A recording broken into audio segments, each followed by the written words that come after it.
اللهم ارحم أمة سيدنا محمد اللهم انفعنا بما علمتنا وعلمنا ما ينفعنا وزدنا علما. Begitu anak Kangjeng Nabi Syuaib ndek nginuman embe aya batu buade jasa embe teu bisa nginum aya Kangjeng Nabi Musa kadinya aja ditulungan ku Kangjeng Nabi Musa eta batu sakitu gedena diangkat ku saleubelah doang tah inuman bebeja anak Kangjeng Nabi Syuaib teh ka bapana bah aya pemuda kasep bah gagah jasa bah aja kagagahan aku mah emang atuh sumur aya batuan teu bisa nginum maju ku jana ku sabelah doang bah coba teh kada kos kumaha sih jelemana tah kada neng kada tah kada itu kak ulan abah nih tah kada itu kakak saya nyebut kakak aing gitu gitu asli nama siapa pacar bener mah dikira-kira seperti gitulah jadi orang bahasa kampung kan gitulah jadi pan ngajina gejak tadi gejeung ke kampung ka tidak kadi tuku abah di mana abah di ditu ayo neng tela antara kakak mah teh nyahopan ayo Jordan pan kos di urang gitu loba pasawahan cai pas Siti Sopuro teh anu dihareup ngalangkang kena cai sedangkan gelis putih kadeuleu ku Kangjeng Nabi Musa wah ieu barang haram ye waduh nyingkap kieu kadeuleu dina cai teh putih neng mana di tukang neng kakak dihareup tuduhkeun we ka mana emang kunaon nah nyingkap neng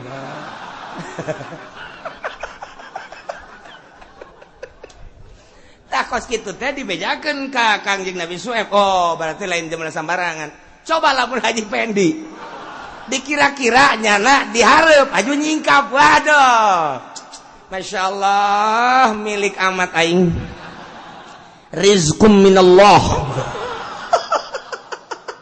wal beres nya bakal jadi hukum lagi neng ulah kenceng teuing leumpangna neng emang kunaon kalangkang abeh kebal neng emang mal beresnya nama tuh tapi Kangjeng Nabi Musa lain itu beres sih tukang neng tuh geus dijaga ku Allah embungeun deuleu barang haram-haram kos kitu teh ya Allah bejakeun kos kitu ka ayat oh berarti lain sembarangan kacaritakeun mah terus we kitu ngangon dikawinkeun jeung anak Kangjeng Nabi Syuaib ngaranna Siti Sofuro cuduk kana waktu ningang kana mangsa setahun kaduana Kangjeng Nabi Musa di jero hatena kudu balik ka Mesir bawa pemajikanana bah kula ka Mesir deui bah kula ieu pemajikan rek dibawa bawa atuh ku maneh bawa berangkat didoakeun ku Kangjeng Nabi Syuaib tah ieu tongkat engke nu asli bakalna dibere ku Gusti Allah ieu cekal heula sebagai lambang ieu keneh bakalna oh dibere tah ku mitoha teh berangkat peting tenyaho arah kaler kidulnya tiris luar biasa lewat ka Gunung Tursina ndek ka Mesir ti Madian rutena dijelaskeun teh Madian set dek ka Mesir teh ka dieu tah set ieu Gunung Tursina belah dia ka dieu teh ka dieu balik deui tah ieu Mesir tuh atuh sia mah moal nyaojetan ka ditu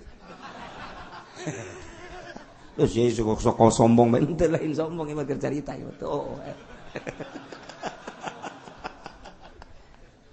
nah gitu dah iya Madian set ka dieu iya ka dieu ya Gunung Tursina tah ieu Mesir nah ti dieu ti Mesir tah ti Mesir tah ka dieu tah set nah ieu Palestina deket jadi orang mau naik bus teh bisa Yordan Mesir Palestina Masya Allah tidinya Kangjeng Nabi Musa teh ningali cahaya kadeleuna ku Kangjeng Nabi Musa cahaya padahal mah eta teh cahaya ilahi lain sacahaya-cahaya na Kangjeng Nabi Musa ge apal ngan bebeja bae ka pamajikanna neng di dieu bae kakak teh butuh seuneu lantaran mun teu nyarita seuneu kanu jadi pamajikan engke beusi tagoyur poek barebar tiris di ditutu aya seuneu kadeleuna padahal geus apalkeun Kangjeng Nabi lain seuneu ieu lain sembarangan panggilan langsung ti Gusti Allah tapi nyana bersyariat bahasa syariat tungguan neng kakak deuk nyokot seuneu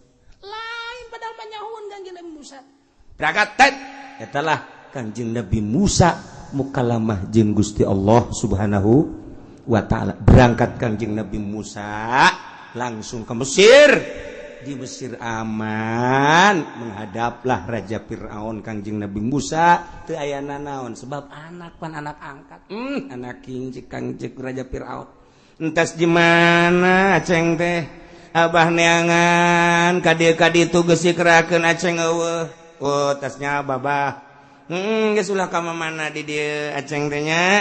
Pan anak abah aceng teh tapi jero hatena mah ieu. Wah iya cek rain deui cek gagah jasi anak aing ieu geus aya sieun tah teu lila kabelah dieuna kemun saminggu 2 minggu aya deui kaum Bani Israil anu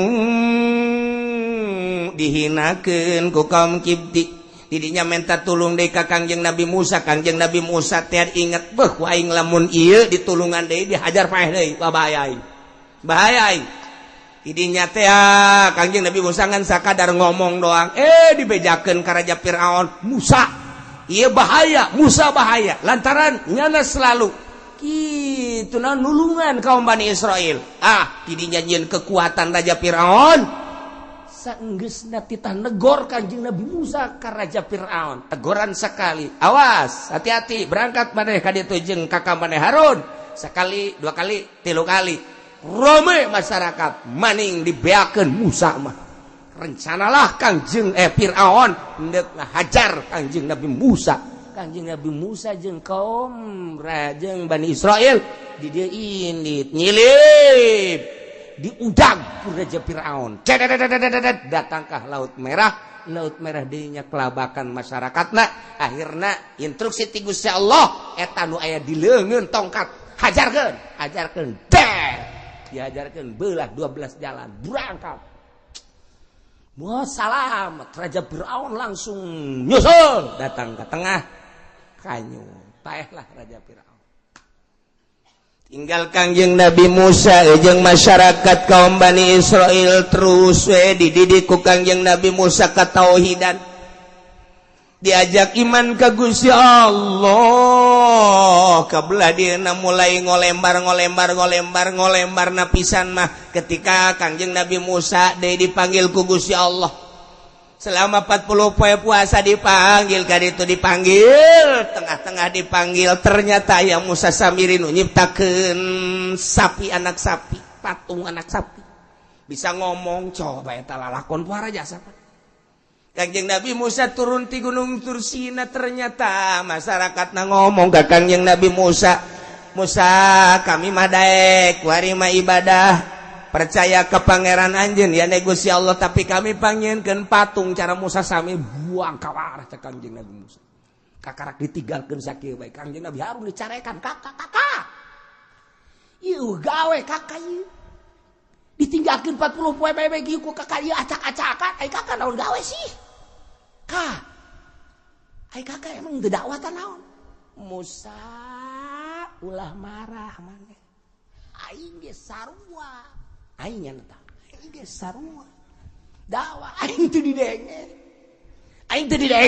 datang ka aing ge ieu aing putus asa henteu ulah marah engke lamun urang ieu ribut engke mana teuing masyarakat oh hampura ka duh ngiraheun kana tiis ka hampura ka ieu urang dakwah deui babarengan urang mah lain pasti berkat bae datang ka paeh teu nanya pasti berkat eta henteu bapak masalah gede bae ge pelukan berangkat deui dakwah Kangjeng Nabi Musa akhirna titah berangkat ke Palestina nyalametkeun kaum Bani Israil ieu ti jurang cicing didinya setelah cicing terus ngolembar ilah cek Kangjeng Nabi Musa kudu nurut anjeun ka Gusti Allah iman anjeun ka Allah iman ka kaula sebagai Rasul Allah jeung kudu nyekelan kana kitab Taurat ieu teh kitab lain sambarangan ti Gusti Allah.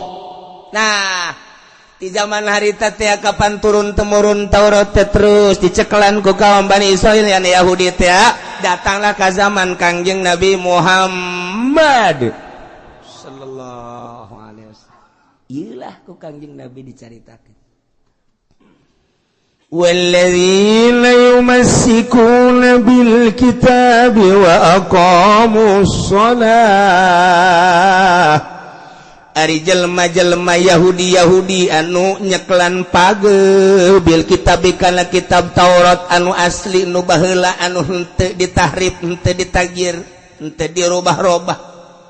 Anu lamun kitab Taurat teu dirubah mah bakal akur jeung kitab Al-Qur'anul Karim yakni kitab nauhidkeun ka Gusti Allah, ngimankeun ka Rasulullah.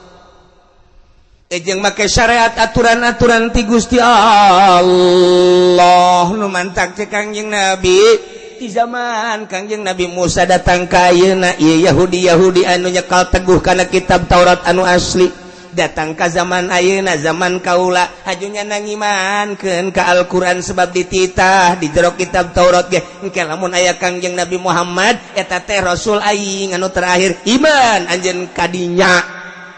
Iman Yahudi anu asli mah anu nyekelan kana kitab Taurat nu asli aya Kangjeng Nabi Muhammad teh nya langsung maca dua kalimat syahadat asyhadu an la ilaha illallah wa asyhadu anna muhammadan rasulullah pindah tina tatadina asyhadu an la ilaha illallah wa asyhadu anna Musa rasulullah. Datang Kangjeng Nabi Isa rasulullah di zaman umat wari incu na incu Isa zaman ka Kangjeng Nabi Muhammad ganti asyhadu an la ilaha illallah wa asyhadu anna muhammadan rasulullah.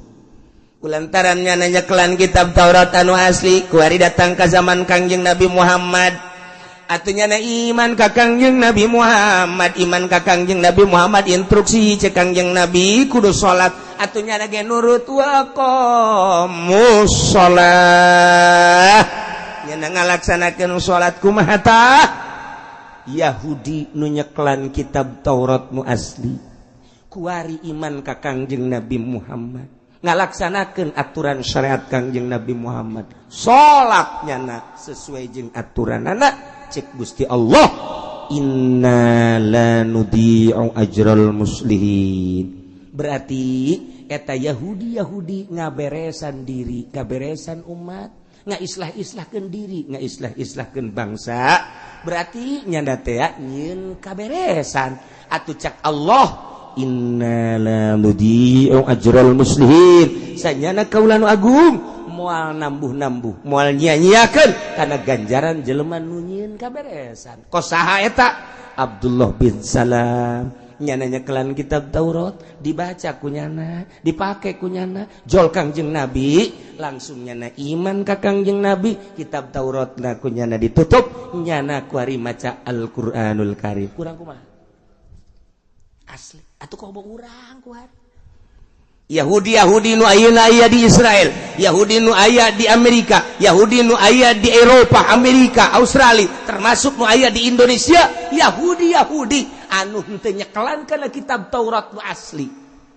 Lamun nyana nyekelan kitab Taurat nu asli, bakal iman ka Al-Qur'an, iman ka Kangjeng Nabi Muhammad sallallahu alaihi wasallam. Cara Abdullah bin Salam eta teh ulama Yahudi. Abdullah bin Salam teh nyekelan kitab Taurat ngajarnya na kelantaran asli ke kitab Taurat tak col Kangjeng Nabi iman. Masya Allah iji. Jadi Yahudi nu kuari nu teiman ka Allah, teiman ka Kangjeng Rasulullah Muhammad, teiman ka Al-Quran eta mah Yahudi anu gede hulu anu nyekelan kitab Taurat lain kitab Taurat nu asli tapi nyekelan kitab Taurat anu muharraf iya anu geus dirobah-robah sakahayang dirina sakumaha tadi. Lamun nyekelan kitab Taurat anu asli mah dititah ulah babanda ulah du dunia nalika neangan dunia teh jang syiar agama Allah tapi kamari ge geus dijelaskeun horeng Yahudi anu henteu nyekelan kitab Taurat nu asli mah yakhudun 'arad hadzal adna wa yaqulun sayufaru lana wa yatihim maradun mithluh yakhudhu alam yukhal alaihim mitsaqul kitab nyana kuari du dunia dicokot teh nyaho haram teh nyaho halal terus bae nama cinta duniana luar biasa bahkan mabok bahkan zina bahkan maling sakadek nyana lamun disinggung-singgungnya na ngomong sayu farulana kami mah bakal dihampura kitu kena lamun datang deui aya kesempatan jang neangan dunya wa iyatihim maradum misluh ya kudu dicokot deui eueureun salilah hirup di dunia urang ge sarua lamun di dunia bae mah moal mati urang nyaritakeun zaman gedoran urang nyaritakeun zaman Belanda nu mantak guru-guru urang karuhun-karuhun urang mararatih kunaon eta anti dunia tembak ngebul bacok nyaha onan rompang kunaon eta anti dunia kiaina di mana nyarita didarengekeun ditaluturkeun kunaon eta anti dunia teu hayang dibere nya urusan dunia Allah nu ngatur lamun kiai geus ngondisikeun dunia contoh sekolahan ngondisikeun dunia pendidikan mah maju kropos jerona yayasan lain jore bagus yang ukuran pendidikan mantap jasa Arab Inggris dan lain berbagai bahasa itu kan politik bagus kropos jerona sebab tujuanana dunia pesantren sarua bae nyieun proposal urang itu pesantren salap ge disumbang ku pemerintah dunia kropos jerona ayo coba ayo kumaha deui atuh daeknya ngadoa di panggung mun dibere duit cara si eta kropos jerona sia mah seuri bangun neuleuh teh gitu kropos jerona ayo deuk kumaha deui babarengan cenah jeung partai dibere duit ieu mah cenah hiburan bae hiburan tolol tah emang ulah ka partai kudu karena Allah pek bae maneh di Golkar karena Allah lillahi taala Allahu akbar aya jelema di partai karena Allah malah aya atuh dah naon henteu cenah kula mah teh di Golkar aya ge di nu tandukan teh weh Alhadin sawa pada bae ge sira memengkon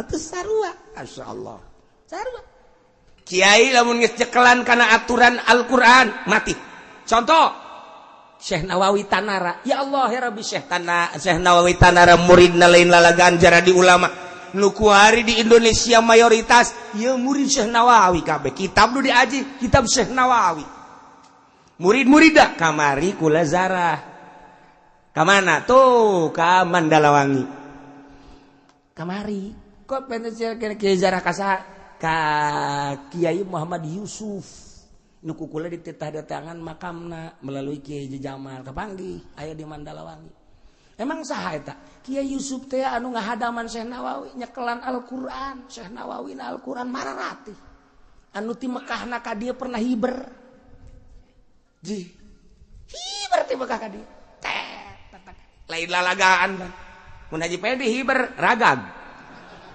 kula usul ka malaikat ragageun ulah kena aya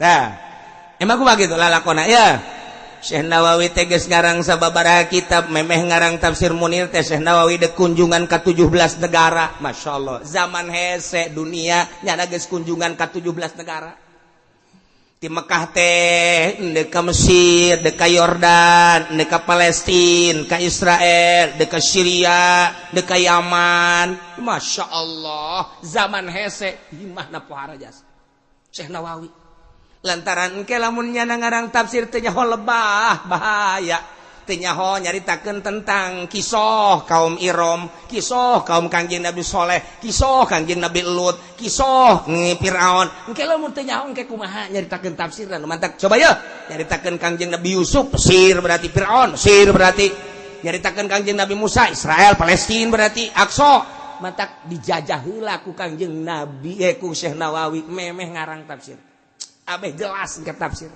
masyaallah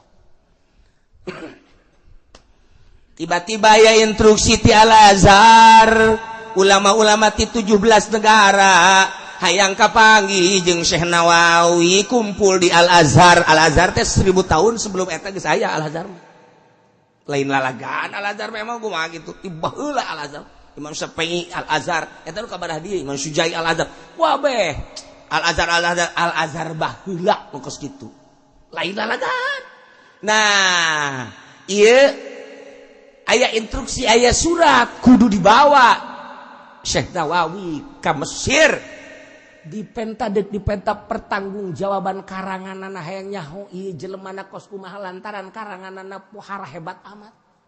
Karangan-karanganana ieu bilagah amat. Urang mana ieu Nawawi Al-Bantani hayang nyaho kos kumaha jelemana. Coba nyaritakeun langsung Syekh Nawawi. Kos kumaha panggil kutu 17 negara. Langsung datang utusan ka Syekh Nawawi. Syekh Nawawi geus rencana deuk berangkat ke 17 negara. Berarti Syekh Nawawi geus nyahoeun aing bakal diondang, matak sakalian. Eta hebat Nawawi teh kos kitu. Masyaallah. Sekretaris Syekh Nawawi di Makkah teh Kiai Sukari, petir. Kakana Kiai Samsudin. Ari ieu ngaranna Muhammad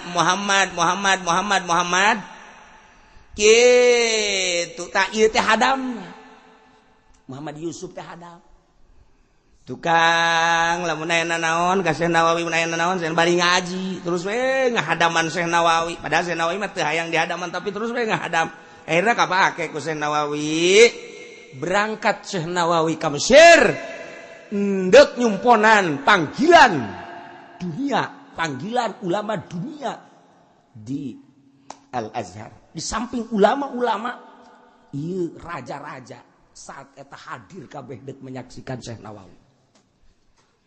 Nu diajak ku Syekh Nawawi ya Muhammad Yusuf hadamna teh eta bawa tas gitu bawa. Ki Sukari mah kabeneran henteu diajak duaan. Berangkat datanglah ka Mesir. Geus datang ke Al-Azhar, cek Syekh Nawawi teh Yusuf kades ya. Jubah aing pake Gus Yai. Nya, tak. Engke sia lamun dipanggil Nawawi Bantani sia tampil. Aing hadam sia. Cek Muhammad Yusuf kitu amat ulah ngomong geus kitu wae sia. Engke kumaha tuh engke kula geus sia ku aing dijampe ya. Pak. Jadi pinter. Eta Muhammad Yusuf dijampe jadi pinter. Coba-coba kuari, anak orang jampe ku Haji Pendi, enggak bodoh. Nu tadina talar ikroh henteu. Ulah coba-coba. Jampe teh sing ada jampe. Langsung settingan Syekh Nawawi. Maksud Syekh Nawawi urang, aing embung kanyahoan bahwa aing Nawawi. Embung kanyahoan geus sia bae. Batur mah ulama internasional embung kanyahoan. Urang mah nu lain kiai ge bogana boga kartu nama KH. Malah memberi profesoran di dia. Belon jasa emang urang mah. Lain kiai ge wayah ngariung mah aing kiaina. Aing kiaina abe berangkat gede. Masya Allah.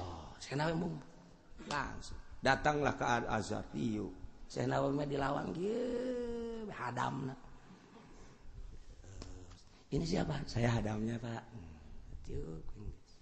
Panggilan pada Syekh Nawawi Al-Bantani supaya maju ke mimbar untuk dipinta pernyataan tentang karangan-karangannya dan dipersilakan untuk menjelaskan tentang berbagai ilmu-ilmu. Dikicipan ku naik ya. Ya Adam naik pakai jubahnya anak. Eta ku akur deh jubahnya nya. Langsung maka bahasa Arab mupaseh teh nyaritakeun tek meunang saparapat jam asa naing teter cek ini ngomongnya. Saya tidak bisa melanjutkan kira-kira pakai bahasa orang. Saya tidak bisa melanjutkan pembicaraan saya karena saya terlalu letih di perjalanan, maka yang akan melanjutkan adalah hadam saya.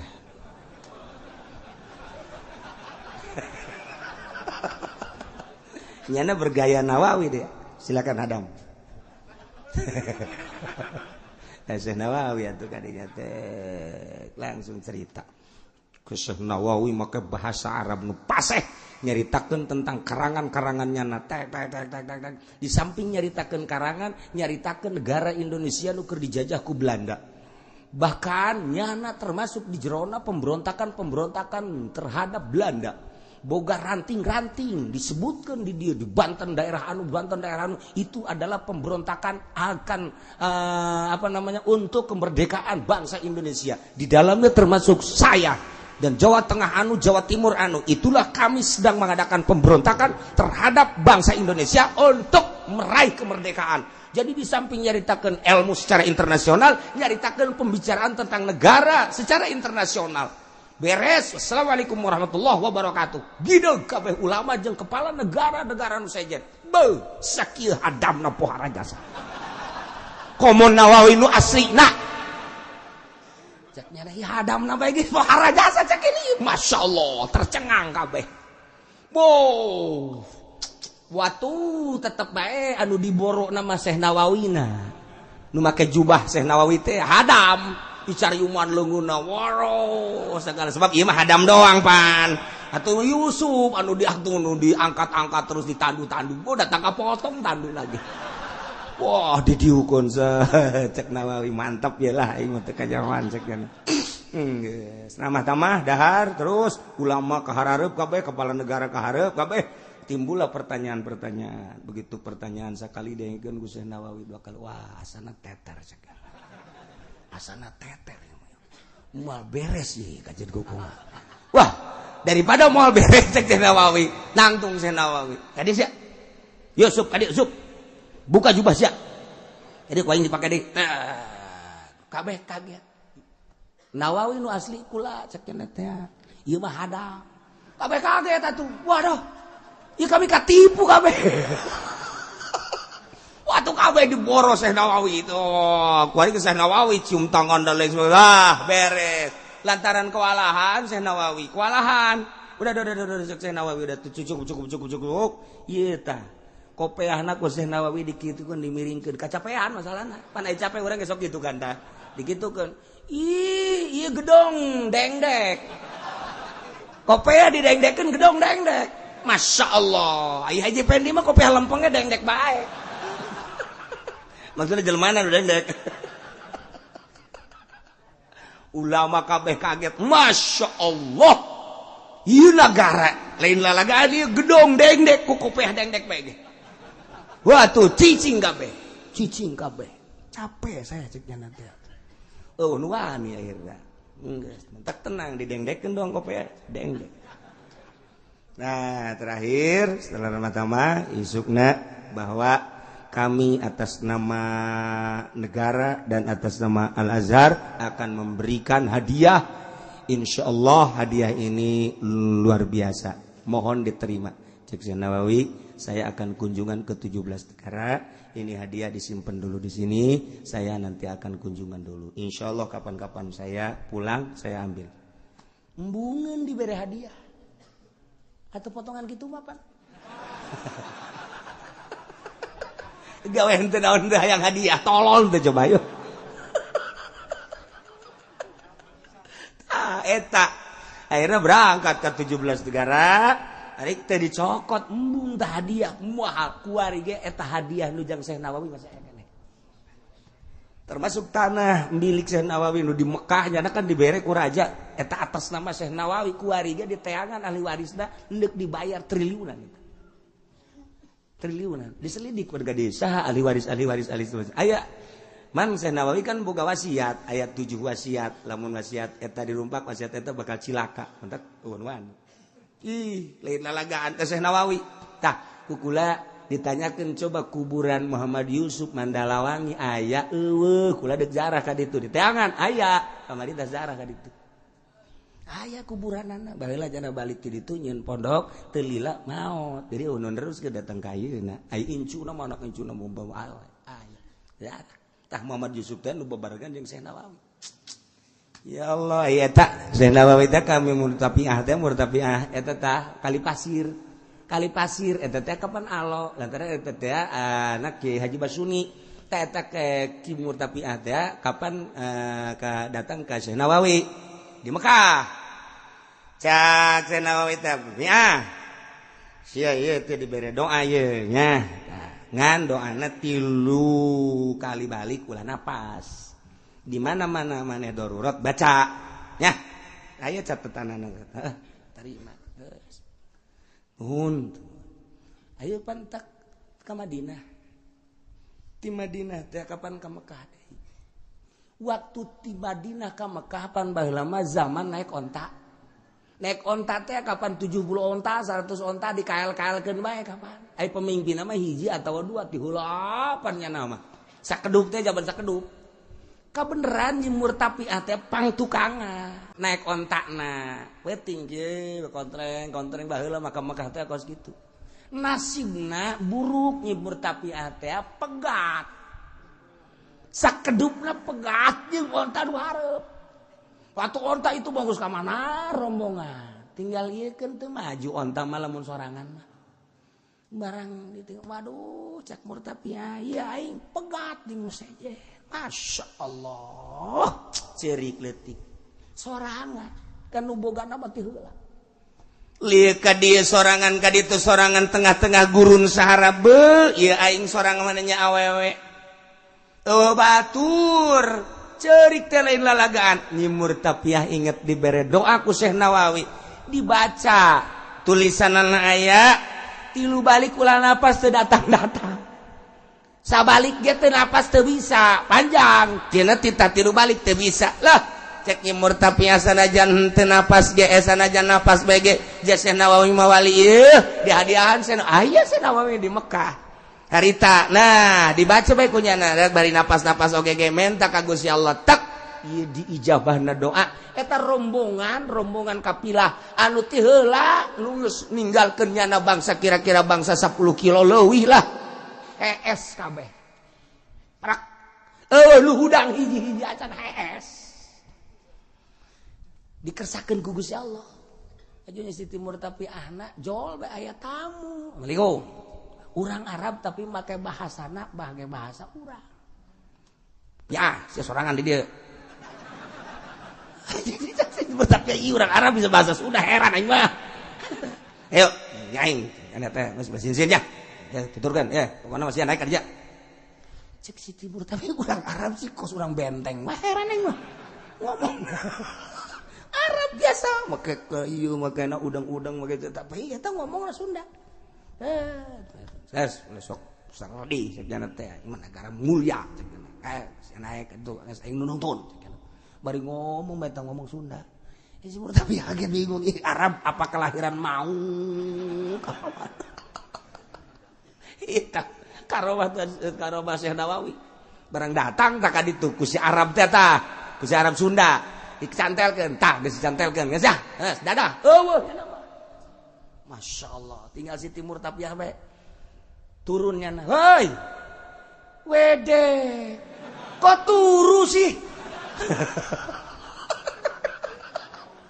atuh aja taruru ge waduh bangun udah kabeh karulia tudang torenganan ieu pangmimpin nama urang Arab keur kabingungan lantaran leungit hiji kan kunyana dihitung tah hiji dua ieu hiji cek dan aing teu tanggung jawab ieu ka mana ieu hiji barang datang teh atuh kagetnya ceritakeun ih bisa ka dieu kumaha bejakeun tadi aya urang Arab gitu Masya Allah tah ieu doa Syekh Nawawi tah kula boga doana cenah kieu hayang sapi hiji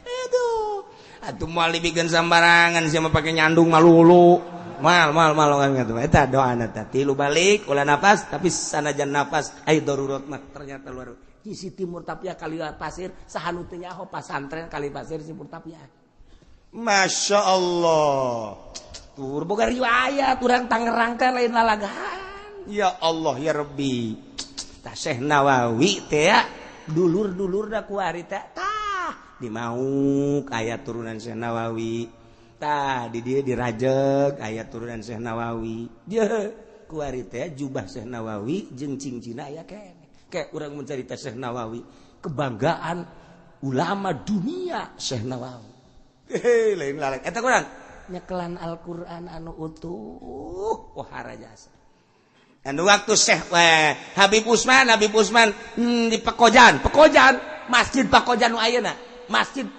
nu ayeuna tah eta teh masjid dengan gua udah rehab eta teh dijieun mimbarna ka Syekh Nawawi kadinya umur Syekh Nawawi kakarek 12 tahun Habib Usman geus jadi mufti Jakarta umur Syekh Nawawi 12 tahun begitu datang kadinya beb Ini kurang gidul terlalu ngalet. Wah, tahu dari mana katanya kamu? Ini udah hasil apa namanya palak saya, dihitung.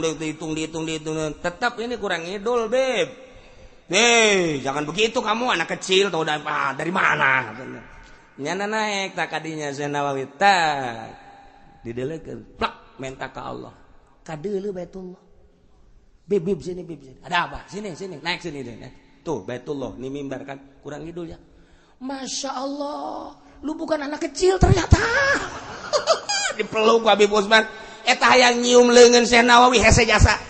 Teu bisa, anu diciuman dia terus udag-udagan. Itu udah dicium teu bisa kan kulantaran budak leutik Habib Usman kolot ditikem cium guna. Men hampir Habib nyium leungeun Syekh Nawawi. Itu geus beres dicium Syekh Nawawi ge nyium deui. Saya harus nyium Habib sebab Habib kan zuriat Rasul. Embungeun dicekelan bae itu. Batur mah main cekel-cekelan. Aji pede mah cium lo.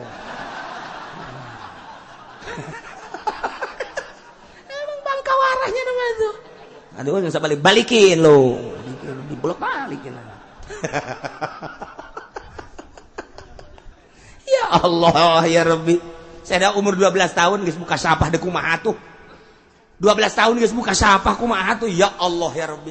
Ternyata bukan anak kecil, kamu lebih dari saya segala-galanya. Tidinya lah langsung guru Habib Usman mufti Jakarta. Ya Allah ya Rabbi. Kos gitulah carita Syekh Nawawi eta keur zaman encan ka Mekah. Kakarak 12 tahun. Atuh qadieuna lain lalagaan. Tenar. Kuari sangat tenar dengan Syekh Nawawi Al-Bantani. Tah kos kitu nyeklanan eta Al-Qur'anul Karim. Tileletik jalama talal Al-Qur'an. Lantaran asal ngaji teu poho, asal ngaji talar teu poho, asal ngaji talar teu poho, asal ngaji talar teu poho. Urang mah asal ngaji teu bisa poho atuh hese. Yasin ge Yasin aya katalar heuh jasa. Lam yakuni hese. Yakuni. Iqra bismi rabbikal ladzi khalaqal insana min 'alaq. Iqra bismi rabbikal ladzi khalaqal insana min 'alaq. Iqra bismi rabbika. Tidak hareuna ya. Gunana tak gara-gara dijampe ku Haji Pedi muter. Tuh, ya. Nah iya Yahudi lamun jekelan kitab Al-Qur'anul Karim nu asli nyana ge langsung syahadat pindah tu tadina asyhadu alla ilaha illallah asyhadu anna muhammadar rasulullah jadi asyhadu alla ilaha illallah wa asyhadu anna muhammadan rasulullah. Cekelan kitab Qur'anul Karim nu asli bakal jitu hebat sakti urang. Kanjeng Nabi sakti, Sidna Abu Bakar, Sidna Utsman, Ali sakti, sahabat lain nyeklan Al-Qur'an sakti, kabelah dieuna wali-wali sangat sararakti, diteruskeun ku Syekh Nawawi sakti, Syekh Khalil Bangkalan sakti, Ki Hasyim Asy'ari sakti, kabelah dieuna terus kiai-kiai nu nyeklan Al-Qur'an anu anti dunia sararakti kabeh. Asal enggeus proposal bae sakto.